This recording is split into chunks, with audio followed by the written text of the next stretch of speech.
వస్తుంది. నా తండ్రిని చంపిన ఆ హంతకుల తలలు ఈ గొడ్డలితో తెగ నరికే రోజు తప్పకుండా వస్తుంది. వచ్చేది లేదు, పోయేది లేదు. నువ్వు ఇంకా పగాని పలవరుస్తూ కూర్చుంటే ఏమీ లాభం లేదు లక్ష్మణ్. మీ అన్నయ్య అన్ని మర్చిపోయి మామ కూతుర్ని పెళ్ళాడేసి చేతులు ముడుతూ కూర్చుంటే ఇంకా నీ చేతిలో గొడ్డలు ఎందుకయ్యా? అసలు మరే అన్నయ్య చేత్తో నాన్నకు తలకొరువు పెట్టాడే కాని నాన్న చనిపోయింది నా చేతుల్లో. ఆ దుర్మార్గులని తుట్టితో కడిగిన తర్వాతే ఈ గొడ్డలి కిందికి దించాను. నువ్వన్నంత పని చేయగలవయ్యా, కానీ నీ మామ పరమేశ్వరరావు గాని అతని కొడుకు గంగాధరం గాని నీకు అవకాశమే ఎవరు? అసలు వాళ్ళు నీతో తగాదా పెట్టుకోరు. వాళ్ళు పెట్టుకోకపోయినా మేం పెట్టుకోవడానికి సిద్ధంగా ఉన్నాం. కానీ వాళ్లకు మాకు కనీసం పొలం సరిహద్దేనే లేదే. పొలం సరిహద్ద నువ్వు కావాలనుకోవాలి గానీ పొలం సరిహద్ద కరువైందా? మన పిచ్చి పొలం 4 ఎకరాలు పరమేశ్వరరావు చేను కట్టును అనుకునే ఉంది. అంటే మీ ఉద్దేశం మునసబు గారు? మునసబు గారి ఉద్దేశం ఎలా ఉన్నా మీరు వెంటనే ఆ పొలం నాకు అమ్మాలి. తొందరపడుతున్నావేమో లక్షణ, ఇంకొకసారి ఆలోచించు. ఇప్పటికే చాలా ఆలస్యమైంది మునసబు గారు. ఆ పొలం ధర ఎంతో చెప్పండి పిచ్చయ్య గారు. అమ్మకి తప్పదంటారా? లక్షణ అడిగితే ఇంకా కాదనేదే ఉందయ్యా. ఆ ధర ఏమిటో చెప్పు. సరే, ఒక 50,000 ఇప్పించండి. 50,000? మరొకటి పొలం 10,000 కన్నా పలకదు కదా పిచ్చయ్య గారు. అదేంటయ్యా, నాకు ఇష్టమైన పొలం 4 ఎకరాలు అమ్ముకునేటప్పుడు మళ్ళీ నేను కొనుక్కుంటే 5 ఎకరాలు రావాలా వద్దా? సరే, రేపే డబ్బు ఏర్పాటు చేసుకొస్తాను. 50,000? అంత డబ్బు ఎక్కడుందిరా? ఇనపెట్టెలో ఉంటే ఇనపెట్టి తాళాలు మీ ఉదయం దగ్గర ఉన్నాయి, వెళ్ళి అడుగు. నేను అడగను, నువ్వే తాళం చేతులు తీసుకునే డబ్బు తెచ్చివు. ఒక్కసారి కోడలకి ఇచ్చిన ఇంటి పెత్తను అత్త తిరిగి తీసుకోవడం ఇంటి ఆనవాయితీ కాదు లక్ష్మణ. అందుకని ఒక పరాయి వ్యక్తి దగ్గర చేయి చాచి బిచ్చమడగమంటావా? వదిన పరాయి వ్యక్తి ఏంట్రా? పరాయి వ్యక్తి మాత్రమే కాదు, పగవాడి రక్తం.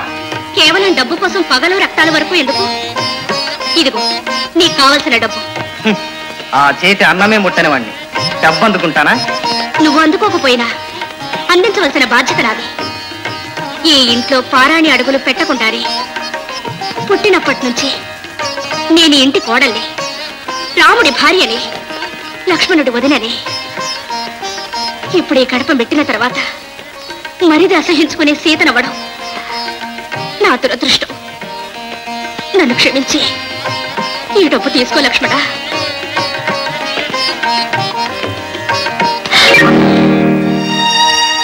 ఇప్పుడు ఎందుకు రానికి ఇంత డబ్బు? కోర్టులో కేసు పెడతావా? మనిషి సాక్ష్యం ఉంటే కేసు, మనసు సాక్ష్యానికి కేసేమి? మరి కత్తులు కటార్లు తయారు చేయిస్తావా? ఎందరు వచ్చినా నా చేతి గొడ్డలి చాలు. మరెందుకు? పుట్టలో దాక్కున్న జరిపోతుల్ని తోకపుచ్చుకుని బయటికి లాగడానికి. వాళ్ల సరిహద్దులో ఉన్న పిచ్చయ్య పొలం నేను కొంటున్నాను. ఉసగొడుతూ కాటు వైపోయే తాచును కొట్టాలి గాని భయపడి పారిపోయే పాము తోక తొక్కితే ఏమిటి ప్రయోజనం? ఆవేశంతో నిజానిజాలు తెలుసుకునే అవకాశం లేకుండా చేస్తున్నావు. నీ ఆగ్రహం నిన్ను కాల్చి చుట్టూ ఉన్న అందరినీ కాలుస్తోంది. ఇంటిని నరకంగా మార్చేస్తున్నావు. అందుకు కారణం నేను కాదు, ఈ విరోధి రక్తం. ఎందుకురా విరోధి రక్తం అని దండకం వల్లి వేస్తున్నావు?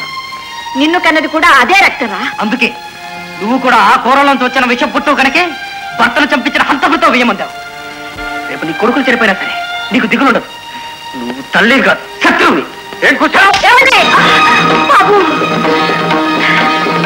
తల్లి అంటే శత్రువు కాదురా, అమృతం పోసి పెంచిన తల్లి నీకు విషం పట్ల కనిపిస్తోందా? చెట్టులోంచి వచ్చినా పుట్టలోంచి వచ్చినా తేనె. ఆప్తుల ఆడబడుతైనా విరోధుల తోబుట్టు అయినా తల్లి తల్లేరా. తల్లిని గౌరవించడం చేతగాని వాడు మనిషే కాదు. సరే, నువ్వే మనిషివి, నువ్వే ఆ తల్లి కొడుకువి. మీరంతా కలిసి ఇంటిని స్వర్గం చేసుకోండి. నేను వెళ్తాను. వెళ్ళరా, వెళ్ళు. ఎవరు బెదిరిస్తావు? ఇప్పుడే వెళ్ళు. ఊరికే వెళ్ళాలి. నా ఆస్తి నేను తీసుకుని మరి వెళ్తాను. నా వాటా నాకు పంచివ్వండి. ఆస్తి పంపకం. పైకత్తి 16 ఎకరాలు నాది, దిగువ కత్తి 16 ఎకరాలు మీది. అదేం న్యాయం అయ్యా? కాలడ్డం పెడితే మొక్కమలు చచ్చా నువ్వు తీసుకుని దిగువ అయితే నాకిస్తావా? చిన్నాడికి మంచిది రావడం న్యాయం కదండి. న్యాయాల చర్చ మీకెందుకు? మీరు చేయాల్సిన పంపకం మీరు చేయండి. అయితే బాడో పొలం నాది, తాళ్ళ చేను నాది, మామిడి తోట నాది, జామ తోట నాది. సరే, ఈ ఇల్లు పంచుకుందాం చెప్పు. ఈ ఇల్లు పంచడానికి వీల్లేదు. అసలు ఇల్లే నాకు అవసరం లేదు. అయితే ఇల్లు నాది, ఇనపెట్లో ఉన్న రొక్కం నీది. అది సరే, ఏ గొడ్డు గోదావరి విషయం అన్ని సమానంగా పంచుకున్నా గిత్తల్ని ఏం చేద్దామంటారు? వాటితో సరితూగే మరో సవారీ చేత లేదే. లేనప్పుడు ఒకటే మార్గం, నువ్వు నేను చిరగిత పంచుకోవడమే. అంతేనంటారా? అంతేకాక పంపకాలన్న తర్వాత కత్తి బద్ద చీల్చుకోవడమే.